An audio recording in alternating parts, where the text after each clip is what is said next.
Buenas tardes, radio oyentes. Continuando con el programa, tenemos la presencia de la doctora Julie Victoria San Miguel Velázquez, quien es candidata a senadora por el Frente Esperanza, con el número 19 por Lima Metropolitana, a quien le damos la más cordial bienvenida. La doctora es abogada por la Universidad San Martín de Porres, tiene un posgrado en Derecho Penal por la Universidad Carlos de la Vega y asimismo tiene doctorado en Derecho. Hoy tenemos su presencia, su distinguida presencia, y le damos la más cordial bienvenida. Doctora Julie, bienvenida a la Corte de la Justicia. Muy buenas tardes con todos, un gusto poder estar aquí presente y hago ahí una aclaración, soy senadora nacional. Senadora nacional. Sí, con y el eso va a ser todo un tema que nos tiene que explicar porque ahora hay senadora metropolitana y el nacional, ¿no? Va a ser un tema el votar, ¿no? Lamentablemente es lo que nos han creado los actuales congresistas y eso genera un poco de confusión en la población. De todas maneras. Muy bien por la aclaración. Doctor Harrison. Muchas gracias, doctor Piero, gracias a los partícipes, sobre todo a la doctora Julie San Miguel Velázquez, ¿no? Un gusto, ella está postulando para senadora nacional con el número 19 por el partido Frente Esperanza, quien nos va a señalar las propuestas, que es lo que el público quiere, ¿no? Tomándose en consideración que nos encontramos a puertas de elecciones nacionales. Doctora, bienvenida a este programa. Doctor Marcos, sus palabras de bienvenida, por favor. Bueno, con la doctora, nuestra cordial bienvenida, y esta es la continuación del programa. Esperamos, ¿no?, que usted haga saber a todo el público que nos está oyendo, a todos nuestros cibernautas y radioyentes, cuáles son sus propuestas que van a ser en beneficio del país. Gracias, muy amable. Doctor Jano, por favor. Muchas gracias, doctora. Bienvenida. Y un saludo también a nuestros cibernautas y radioyentes. Un honor tenerla aquí con nosotros para escuchar sus propuestas y conocer más de su plan de trabajo. Bienvenida. Muy bien, doctora. La Biblia dice, los últimos serán los primeros, ¿no? Y lo digo porque justamente una de sus propuestas de campaña es luchar por los derechos de las personas con habilidad diferente. Acá hemos tocado este tema, pero bajo la óptica de defender al adulto mayor y a los menores, ¿no? Hablamos de la ley del adulto mayor, etcétera, etcétera. En ese punto, doctora, yendo al grano, como dicen, ¿qué es lo que propone usted en el Senado para poder llegar a defender objetivamente estos derechos, ¿no? Sí, en realidad una de las piezas angulares de lo que proyecto en mi condición de senadora es el tema de las habilidades diferentes. ¿Por qué motivo? En realidad ha habido mucho descuido por parte del Estado. A la fecha hay educación inclusiva a las personas con habilidades diferentes, pero una educación inclusiva que solamente refleja en porcentaje el 10%. ¿Qué quiere decir esto? Que hay solamente 2 personas ingresan por aula a estudiar y el 90% de esas personas, ¿dónde queda? El Estado se ha olvidado del 90% de las personas y eso no es posible. La postura del Senado es poder ampliar y poder lograr que estas personas tengan el acceso a un derecho fundamental que es el derecho a la educación. Aparte de esto, a nivel secundario también hay otro problema que enfrentan estos jóvenes. ¿Por qué? Porque se reduce más la brecha, solamente colocan 1 por aula. Entonces ya no estamos hablando de un 90%, estamos sobre un 95%. Y esto es terrible. ¿Por qué dejarlos de lado? ¿Acaso no son parte del Estado? ¿No son parte de la ciudadanía? Y además, cuando ya los jóvenes que llegan a la etapa universitaria es peor. ¿Por qué? Porque no hay ni siquiera un registro a nivel universitario en donde se diga qué personas tienen estos problemas y cuál va a ser la conducción que se va a dar a estas personas. Y eso es lamentable. Entonces también se tiene que generar a nivel universitario un registro y saber el tratamiento que se le va a dar. Si uno hace una revisión en las universidades, no tiene ningún registro al respecto. Y eso pues da mucho que pensar. Es bueno que el Estado se preocupe por los ciudadanos, pero por los ciudadanos en su integridad. Y también no se puede dejar de lado a las personas con habilidades diferentes.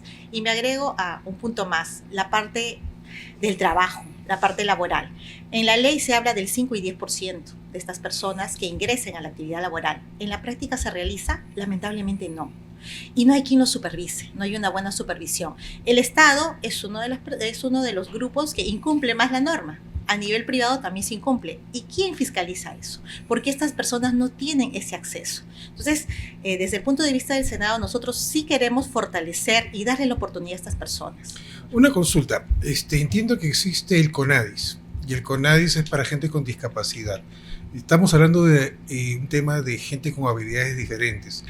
Mi consulta es, ellas no son, estas últimas personas, este universo de personas, ¿no están incluidas en el CONADIS? No todos están incluidos en CONADIS. Hay desconocimiento en la ciudadanía. Correcto. A nivel de Lima Metropolitana existe registro. A nivel de provincia muy poco, lamentablemente. Ahora, ¿qué accesos tienen ellos? Hay ciertos accesos. Por ejemplo, actividades recreativas tiene un porcentaje de tarifa menor respecto al más público, pero eso no es solamente lo que requieren estas personas. Le hago la pregunta porque tengo el privilegio de que mi hija es psicóloga y, bueno, trabajó unos 3 años en el Ann Sullivan. Y en el Ann Sullivan tenían un programa de capacitación laboral donde ella iba a Listo, Oxxo, Saga, y a los alumnos, estos alumnos, los capacitaban. Pero los trabajos eran repetitivos, no les permitía una línea de carrera, por decirlo de alguna forma, ¿no? O se ponían a barrer el piso, a limpiar lunas, o eventualmente reponer las existencias. Y lo que mi hija me decía, papá, está bien todo, la empresa privada nos da la oportunidad, pero no se ve una línea de carrera más allá, como un estigma. ¿Qué opina usted de esto? Hay un desconocimiento total. Primero, las habilidades diferentes pueden involucrar un problema de salud en la parte mental, pero también en la parte física. Ahora, hay determinados tipos de habilidades diferentes. Por ejemplo, en niños de Asperger, niños de autismo, son personas que sí se pueden desarrollar en programaciones. ¿Por qué? Porque ellos están focalizados sobre determinadas actividades. Por ejemplo, el campo informático. En otros países, como en Estados Unidos, en donde se desarrolla, por ejemplo, los televisores a plasma, que ya lo tenemos, las personas que lo han generado han sido los niños que tienen Asperger. Entonces, ¿qué significa? Que falta focalizar y darles las oportunidades a estos jóvenes que sí se pueden desarrollar, solamente que el Estado los ha descuidado, lamentablemente. Doctora, disculpe, para que puedan entender completamente nuestros radioyentes, ¿qué se entiende por una persona de habilidad diferente? ¿Necesariamente es una persona que puede tener Down? ¿Puede ser alguien con tema fronterizo? ¿Qué entenderíamos por persona de habilidad diferente? Sí. Está referido en realidad en el fondo a diferentes tipos de discapacidad. Puede ser discapacidad física, por ejemplo, impedimento de caminar, puede ser discapacidad auditiva, discapacidad visual, puede ser también problemas en lo que es, por ejemplo, en el caso de autismo son fisuras en la zona neuronal. Entonces son diferentes formas en realidad. Hay que conocerlo para poder decir, sí, en los niños podemos focalizar de determinada manera. Por ejemplo, en los casos de los jóvenes con Down, desarrollan muy bien las actividades artísticas. Los bailes, la pintura, todo lo que es actividad artística lo hacen muy bien. Entonces, ¿por qué no darles la oportunidad? Muy bien, doctor Harrison, su pregunta, por favor. Sí, doctora, bastante interesante lo que nos acaba de señalar en estos momentos, ¿no? Los puntos referentes a las propuestas, pero también pudiera señalar referente a... Usted es abogada, ¿no? Usted tiene bastante experiencia porque ha sido fiscal, ha trabajado dentro de la fiscalía, y dentro de esos puntos, ¿qué nos podría señalar para poder modernizar o mejorar esa institución también? Agradezco la pregunta. En realidad no se trata de hablar de procesos de reformas. Creo que reformas hemos tenido a lo largo de nuestra historia, muchas reformas. Es un tema que va más allá, ¿no? Va más allá porque es un tema de personas. El Estado es entendible que tenga que habilitar lo necesario presupuestalmente, que tenemos que contar con personas que administren y desarrollen un buen despacho judicial y fiscal, es bueno. Pero también es bueno que las personas que estén dentro de la actividad tengan no solamente conocimiento, no solamente experiencia, sino que realmente tengan principios, valores y voluntad de querer hacer las cosas bien, que es lo más importante. Considero que por ahí debemos empezar y esto significa que las entidades del Estado, Poder Judicial, Fiscalía tiene que actuar con imparcialidad. No debe haber temas aquí politizados porque eso justamente es lo que vulnera la autonomía y la imparcialidad en su actuación. Muy bien, doctor Marco, por favor, su pregunta. Doctora, teniendo con sus palabras, ¿usted cree que se debería de tomar alguna medida con relación a esas instituciones que actualmente se encuentran politizadas? ¿Se han visto ustedes como partido, una de las acciones de asumir la presidencia o como bancada en el Congreso, hacer alguna propuesta? Considero que sí. En realidad siempre ha habido evaluaciones a magistrados que es correcto, pero si nos ponemos a analizar un poco más a fondo cómo se han desarrollado las evaluaciones, podemos darnos cuenta qué es lo que está pasando en el fondo. A un magistrado le dice, perfecto, cada cierto tiempo preséntame tus sentencias, tus pronunciamientos. El magistrado va a ir a escoger sus sentencias y va a mostrar las mejores sentencias. Eso no es una evaluación correcta. La evaluación correcta es, este magistrado ha trabajado tanto tiempo, perfecto. Nosotros tenemos que ir a determinar las sentencias al azar, porque uno como magistrado tiene que escoger. Se tiene que estar escogiendo lo mejor, y eso no es posible. Así no se actúa con imparcialidad. Cuando se habla de imparcialidad, lo digo a todo nivel del Estado, incluso en los organismos autónomos y en este caso los que van a evaluar a los magistrados. ¿Qué otros? Son interesantes sus propuestas con respecto al tema de la población de habilidades diferentes, pero usted va a ser senadora nacional. ¿Qué otros ámbitos tiene usted previstos para actuar aparte de esos temas? Por ejemplo, el sistema de salud. Correcto. ¿Qué es lo que pasa con el sistema de salud? En realidad, la población se siente que no cuenta con un sistema de salud por varios aspectos. Sistema de atención. La atención es tardía. No es de 4 a 8 meses, muchas veces se van a 9 y casi 1 año para que les den atención a las personas, según los tipos Todos de sufrimos enfermedades ese que vía tengan. crucis. Entonces, prácticamente el ciudadano aporta todos los meses. ¿Y qué atención estoy recibiendo? ¿Qué hace el ciudadano? Tiene que sobreesforzarse para ir a una clínica privada que le cueste su dinero para que pueda ser atendido porque no recibe la atención en la entidad del Estado, lamentablemente. Entonces, allí, ¿qué es lo que se necesita? Atención 24 horas. ¿Por qué la atención a las 24 horas? Porque ya hemos visto que los plazos son muy largos. Entonces, podemos dotar de mayor profesionales y que la atención sea de horario corrido, de tal manera que por lo menos el ciudadano pueda tener ese acceso en más corto tiempo. Sería un punto. El otro punto serían los medicamentos. En el caso de los medicamentos, hay varios problemas, ¿no? El medicamento o está pasado, o en su defecto no hay medicamento, que es lo que se está viendo. El tema de los medicamentos, ¿por qué no hay? ¿A qué se debe? ¿Acaso no hay experiencia de cada cuánto tiempo se tiene que hacer los pedidos? Sabemos que demora los procesos de licitación, entonces tiene que haber un buen abastecimiento. Y en el caso de la calidad del medicamento es importante, porque hasta hace poco hemos visto, en el caso de las personas que han tenido diabetes, se ha advertido que los medicamentos han sido pasados. Han sido medicamentos que vencidos, correspondían a que sean análogos y sin embargo no se les daba. Entonces, eso, por ejemplo, merece también nuestra atención. Necesariamente tiene que ser medicamentos óptimos y que exista, que siempre esté a disposición de que el ciudadano pueda utilizarlo. El otro aspecto está relacionado a los equipos médicos. En el caso de los equipos médicos, a nivel nacional se ha encontrado que sí hay equipos médicos y están almacenados 5 años, 3 años, 8 años. Y eso no es estable. Le corto. Existen equipos médicos que el mismo personal lo malogra para que se vayan a la clínica privada del frente a tomarse una tomografía, unos rayos X. Solamente veamos el caso del Hospital Almenara, ¿no? Correcto. ¿Y quién los fiscaliza? ¿Quién supervisa que esos equipos estén en buenas condiciones? Porque lo que se menciona es, no se cuenta con personal capacitado o no tengo el ambiente adecuado. Y entonces, si no tienes el ambiente adecuado y no tienes personal capacitado, ¿por qué estás pidiendo equipo médico? Porque correcto, se tiene que estudiar a la inversa, ¿no? Tengo que tener lo necesario y luego hago el pedido del equipo una médico. mirada prospectiva. Así es. Usted ha tocado el tema de las falencias en el sector salud y ya hemos barruntado por ahí de que se trate un tema de corrupción. Y quisiera tocar ese tema sin ánimo de ser irreverente, ya que usted pertenece a las filas del partido Frente de Esperanza, que es de Fernando Olivera.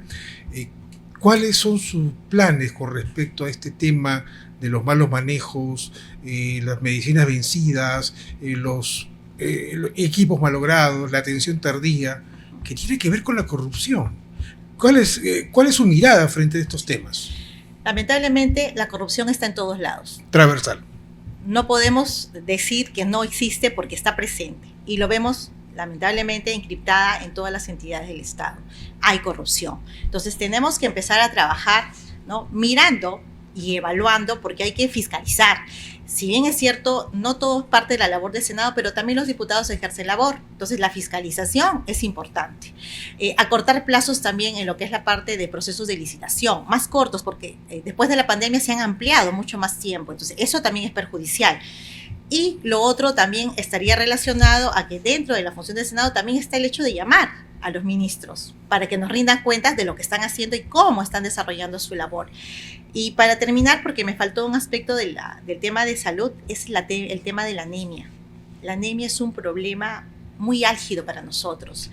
A nivel de Lima Metropolitana estamos en 41% de anemia. Los niños hasta promedio 4 años tienen ese porcentaje de anemia. Y a nivel rural es peor, sobrepasamos el 50%. Se entiende que presupuesto ha habido y que se ha dado a todos los gobiernos regionales, se ha entregado a las municipalidades para que siga como ruta que ellos combatan el tema de la anemia. Entonces el Estado tiene que hacer ahí, tiene que tener una actuación mucha más activa para poder reducir estos índices de anemia hasta llegar a anularla, porque no es posible que exista la anemia. La anemia trae graves consecuencias a los niños. No solamente es el desarrollo personal de la persona, sino es el desarrollo mental. No está en las mismas condiciones respecto de las personas que no tienen anemia. Entonces, eso es altamente perjudicial y tenemos que combatirlo. Doctora, sí, dentro de las propuestas que acaba de señalar, usted acaba de referirse, pues, ¿no?, a la atención de los niños, referente a la salud, que es bastante importante, pero también yo veo que usted es pro familia. Entonces, yéndonos a ese punto, ¿qué exactamente podría usted tomar como propuesta referente a la familia, la educación cívica, ¿no? Que eso es para proteger lo que es una institución, creo yo, que es uno de los pilares importantes dentro del Estado. ¿Nos podría referir algo sobre eso, por favor? Sí, definitivamente una de las bases que prima es la educación. Y la educación tiene que estar basada en principios, tiene que estar basada en poder dar una buena formación a los niños. Valores, principios, concientización. Se ha perdido todo eso, lamentablemente, ¿no? Y si llegamos a estos índices es porque lamentablemente ya no se viene aplicando estos aspectos a nivel inicial, primaria ya no se aplica. Otro aspecto más también, recordarán ustedes, hace ya muchos años había también la parte militar, la instrucción militar, la parte cívica. También se ha perdido esos valores y eso es lo que se tiene que rescatar. Si queremos construir un mejor país, tenemos que empezar desde abajo, desde los niños, y tenemos que basar en estos valores. Había excesos en el tema militar, había excesos, pero yo también soy de la idea de que se tenía que corregir, no eliminar, ¿no? Así es. No modificarse en algunos puntos. Había excesos, sí, con algunos que... Sobre todo el tema de educación cívica, ¿no? No, eso se tiene que regresar, sí o sí, ¿no? Sí. Doctora, una consulta, una pregunta, ¿no? Hay un punto que es fortalecimiento institucional. ¿Qué es lo que propone su partido en este objetivo, ¿no? En realidad, el fortalecimiento institucional está mirando al desarrollo de todas las instituciones. Empezamos por Poder Judicial, Ministerio Público, que hace un momento lo hemos mencionado. No es un tema solamente de mejorar el despacho fiscal, sino es un tema de personas, de valores. Considero que es importante conocimiento, experiencia, pero también principios y valores en las personas y que realmente se desarrolle el trabajo de la mejor forma, con imparcialidad para poder obtener mejores resultados. Y esto involucra una evaluación constante, sí, pero una evaluación real. Tiene que ser real, porque si no, no va a cambiar. El otro aspecto está relacionado al tema de seguridad. Nuestro problema de seguridad se acrecentó más desde la época de Kuczynski. Lamentablemente se abrió las puertas a todos los extranjeros de manera indiscriminada. Y eso está mal, ¿no? Porque se debió hacer una evaluación. Hay que ver, ¿documentos en regla? Sí. ¿Antecedentes penales, judiciales? Sí. No se hizo en su momento. Bueno, ya están las personas aquí, están más de 1,5 millones de extranjeros en el Perú. No todos malos. Entonces, no todos son malos. Por eso decía yo, si estás con documentos en regla, acatas la norma, está bien, no está mal. Pero aquellas personas que tienen estos tipos de problemas, estás irregular, ingresas irregularmente, tienes antecedentes, ¿por qué tendrían que estar aquí? Están haciendo daño al país, ¿no? Lamentablemente nuestros índices de criminalidad han aumentado de una manera considerable. Ya nadie se siente seguro, ¿no? Y eso es un problema que también tiene que involucrar mucho al cuidado fronterizo de afuera y de adentro. Correcto. Mire lo que ha pasado en México, ¿no? O sea, México totalmente el principio de autoridad se ha perdido, ¿no? Mire lo que ha pasado con la captura de este mexicano y la reacción que han tenido, ¿no? El Mencho. Sí, claro, o sea, un estado muy débil, pues, ¿no? Así es, así es. Con respecto a la lucha contra el crimen organizado, ¿qué propone usted? Porque hace un momento hemos conversado sobre ese tema off the record, ¿no? De las leyes de crimen organizado. ¿Cuál es su opinión? ¿Cuál es su posición? ¿Y qué le ofrece usted a sus electores. En realidad, en estos últimos años, para ser específico, año 2024 y 2025, se han ido creando leyes en beneficio de la parte criminal. Correcto. Y más que todo lo han hecho desde un enfoque para proteger a los partidos políticos. Su enfoque más ha estado orientado a eso. Ellos no han visto hacia afuera todas las repercusiones que iba a traer consigo. Solo se enfocaron en protegerse. Lamentablemente, estos partidos políticos se han enfrascado en eso. No han visto lo que sucedía más adelante. ¿Por qué lo digo? Porque la ley está dirigida para todos, no está dirigida para un sector. Entonces, cuando habla de disminución de plazos, cuando hablan de allanamiento con presencia de abogados y con autorizaciones, y si no, no se puede ingresar, cuando hablan del hecho de que ya no se puede hablar de organización criminal, está afectándose realmente. Entonces, yo lo que pienso es que estas personas han tenido una visión muy corta de lo que estaban haciendo y no han tenido, digamos, no han medido las consecuencias que tiene a la fecha a la ciudadanía. Y eso es terrible, porque los congresistas no gobiernan para ellos, para temas particulares. Los congresistas tienen que gobernar para la sociedad y tienen que ver que las normas sean adecuadas y en favor de la sociedad, no en desprotección a ellos. La verdad no lo había visto de esa manera, es un argumento bastante válido. Doctora Lascuaga. Bueno, no, doctora, dentro de su propuesta, ¿cuál sería el fortalecimiento que pondrían ustedes a las instituciones del Estado? Considero que es importante hacer evaluaciones a los funcionarios. Meritocracia, doctora. ¿Ya? Es necesario hacerlo. Claro que sí. ¿Por qué? ¿No? Hay que poner ciertos requisitos, ciertas vallas, y eso no se trata de hacer un trato desigual, sino que para tener una buena dirección, una buena conducción, es necesario que haya experiencia, que haya, digamos, la parte del conocimiento y que también haya un tema de principio y valor en las personas. Entonces, hay que homogenizar. Por ejemplo, en el caso de la Procuraduría, me parece muy bien los cambios. Hace años atrás, los alcaldes, ¿qué hacían? Los alcaldes salían elegidos y designaban quién era su procurador. Y eso está mal, ¿no? Porque en realidad quien tenía que haber tenido la potestad era el Ministerio de Justicia, con requisitos que deben ser homólogos para todos. No debe haber una diferencia porque todos al final hablamos de procuradores en diferentes entidades del Estado. Entonces, tiene que ser la regla para todos igual. Acá no puede haber diferencias. Muy bien. Doctora, nosotros en el programa varias veces hemos tocado el tema de la meritocracia. Y siempre tocábamos el tema refiriéndonos a la historia, ¿no? Calígula tenía poder, puso un caballo, ¿no? Entonces, esa política hasta ahora sigue, ¿no? Tú pones a quien quieras, ¿no? Yo puedo entender de que, por ejemplo, un alcalde ponga a su secretario general, al jefe de logística, XX, ¿no?